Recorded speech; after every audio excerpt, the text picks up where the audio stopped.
Jess. Caroline, aujourd'hui, on va donner comme ça 2-3 petites astuces pour réduire notre consommation d'électricité. On sait tous qu'avec l'évolution, tout le monde à la maison a quand même la panoplie. Donc, réfrigérateur, la cuisinière ne consomme pas d'électricité pour certaines personnes.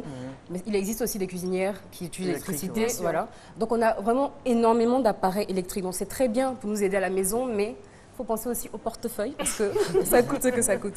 Alors, première chose, au niveau des ampoules, on va aller sur des ampoules économiques. Voilà, donc les ampoules économiques donc, qui consomment beaucoup moins d'électricité. Ce sont des gestes simples qui vont peut-être vous aider à réduire ne serait-ce que 10 000 ou 20 000 francs d'électricité, mais ça met toujours du beurre dans les épinards. Hein. Ampoule économique, c'est quoi? Les blanches, non, les blanches. Ce sont les blanches. Les blanches, juste les LED. Ah, donc jaune là, Les LED. ça mange courant. Les LED, Ça les LED mange. kilo. La vérité, ça mange même.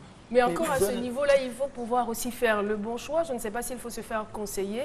Il faut se faire conseiller, mais bon, voilà, il y a deux types. Donc, les ampoules jaunes et les ampoules blanches. En général, les blanches, ce sont des LED, donc beaucoup plus économiques. Voilà. Donc, c'est vraiment des gestes simples comme ça, mais qui vont vraiment vous aider à réduire votre facture d'électricité.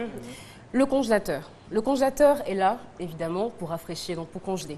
Il faut éviter de mettre votre congélateur à côté de votre cuisinière. Il y a beaucoup de personnes, et le réfrigérateur, c'est pareil, il y a beaucoup de personnes qui font cette erreur-là de mettre le congélateur à côté de votre cuisinière. Et souvent, quand La cuisinière cuisine chauffe. est très Voilà. exiguë, ça arrive. Exactement. La cuisinière chauffe. Donc, le congélateur va demander beaucoup plus d'électricité pour pouvoir rafraîchir. Donc, ça, c'est un geste aussi à faire.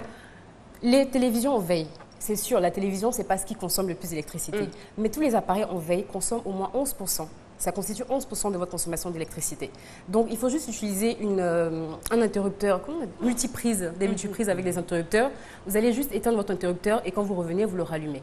Donc, on se dit comme ça que ça ne consomme pas, alors que si. Pourtant, tout ce qui est ordinateur, qui est en veille, télévision, pour les gens qui ont des jeux vidéo, ça consomme énormément d'énergie. Voilà.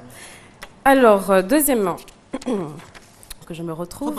J'espère que les téléspectateurs ont leur crayon avec un calepin. Il faut prendre note parce que c'est très important ce que Jessica est en train de dire. Passer. Il est tout petit. Exactement. Il est tout petit. On ne se rend pas compte, mais le fer à repasser, il consomme énormément. C'est-à-dire que, comme il dit, là, une fois que vous allumez votre fer à repasser, vous voyez que votre compteur, il devient fou. Il devient fou, voilà. Donc là, pour le fer à repasser, ce qu'il faut... On est quand même obligé d'avoir des fers à repasser, quand même. Non, c'est comme un charbon là, il me débrouille ça. Philo, ça là... je ne suis même pas sûre que ça existe encore, ça.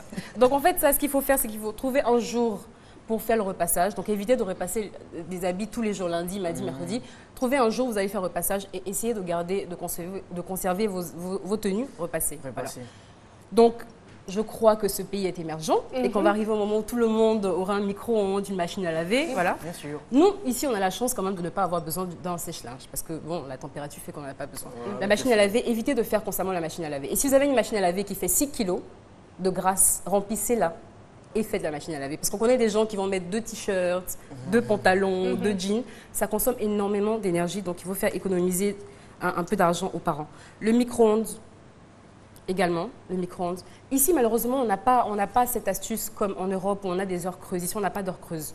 Donc, il y a des moments où, en Europe, en fait, il y a des moments où vous avez l'électricité qui coûte moins cher, où vous pouvez faire votre lessive et tout ça. Ici, on n'a pas cette chance-là, mais il faut vraiment faire énormément attention pour pouvoir tout simplement réduire votre... Économiser. Voilà. Donc c'est comme ça, c'est tout simplement ces petits gestes-là qui font de grandes économies et qu'on ne doit pas négliger. Voilà. D'accord. C'est super. Merci beaucoup Jessica Bamba. Et pour vous féliciter, voici la chanson que vous offre Dr Philo. Merci.